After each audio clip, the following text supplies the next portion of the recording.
Ya, untuk membahasnya lebih lanjut terkait dengan kasus ini, kita sudah terhubung secara daring dengan Kepala Biro Komunikasi dan Pelayanan Publik Kementerian Kesehatan, ada Ibu Siti Nadia Tarmizi. Bu Nadia, selamat sore. Selamat sore, Bu Stefani. Ya, bagaimana Kemenkes kemudian menanggapi kasus yang tengah diusut KPK terkait dugaan korupsi APD COVID-19 ini 3 triliun pengadaannya, Bu Nadia?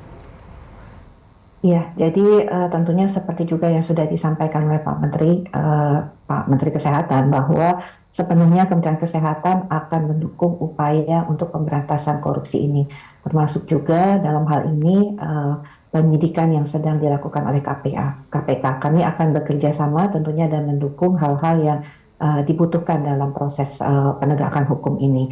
Sementara ini dari informasi yang kami dapatkan bahwa kasus ini adalah terjadi sebelum masa Pak BGS menjadi Menteri Kesehatan. Walaupun memang 2020 sampai dengan 2022, tetapi kasus ini lebih pada pengadaan pada tahun 2020 sampai dengan 2021.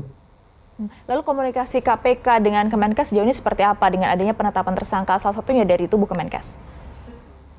Ya, sampai saat ini tentunya penetapan tersangka belum ada ya. Kita ketahui bersama bahwa dari informasi yang kami dapatkan juga dari media bahwa KPK melakukan pencegahan ya untuk ke-5 orang, dan dari 5 orang itu hanya 1 ASN yang berasal dari Kementerian Kesehatan. Yang lain itu bukan dari Kementerian Kesehatan.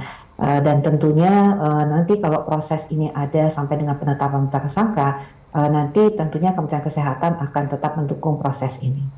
Apakah Kemenkes kemudian akan melakukan juga investigasi internal dengan munculnya kasus ini yang tengah ditangani juga oleh KPK, tapi apakah Kemenkes akan juga melakukannya secara internal? Kalau terkait ini tentunya kita sudah melakukan berbagai upaya ya untuk dalam hal ini pencegahan praktek-praktek korupsi, kolusi, dan nepotisme. Bahkan kami juga sudah memiliki berbagai kerjasama ya dalam hal ini dengan KPK untuk pencegahan di bidang kesehatan, termasuk pada saat kita dalam proses keadaan pandemi COVID-19, karena kita tahu bahwa pada saat itu adalah situasi yang sulit yang harus cepat kita putuskan demi kepentingan masyarakat. Jadi kami sudah memiliki berbagai MOU ya terkait pencegahan korupsi, termasuk praktek pengawasan dan pencegahannya. Ada strategi mulai dari pendidikan sampai kemudian juga dari strategi untuk pengawasan dan penegakan hukum. Jadi artinya kalau kami melihat kalau proses ini sudah di KPK, berarti kami hanya akan mengikuti ya proses yang terjadi di dalam KPK ini dan menyediakan mungkin informasi-informasi yang dibutuhkan oleh KPK. Apa yang dilakukan oleh Kemenkes jika nanti ASN-nya terbukti melakukan dugaan korupsi APD?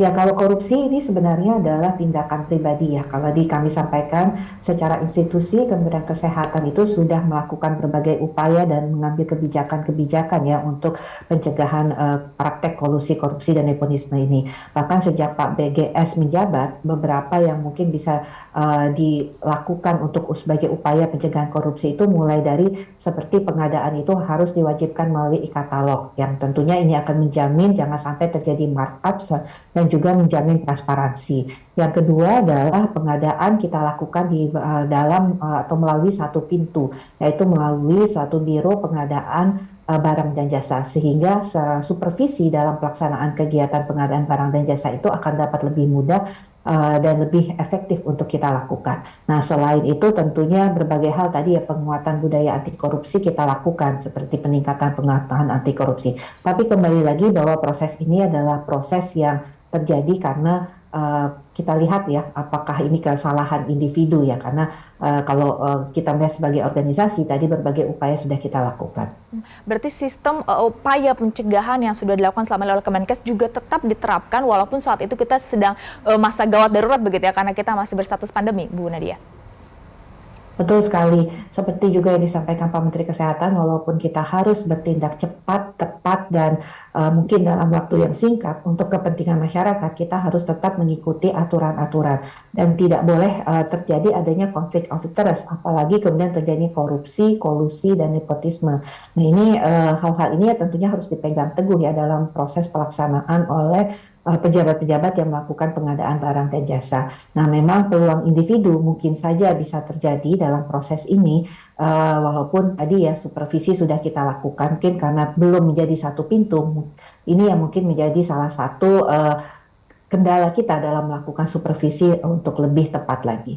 Berarti Kemenkes akan memperketat lagi untuk tahapan terutama untuk pengadaan yang nilainya hingga triliunan rupiah?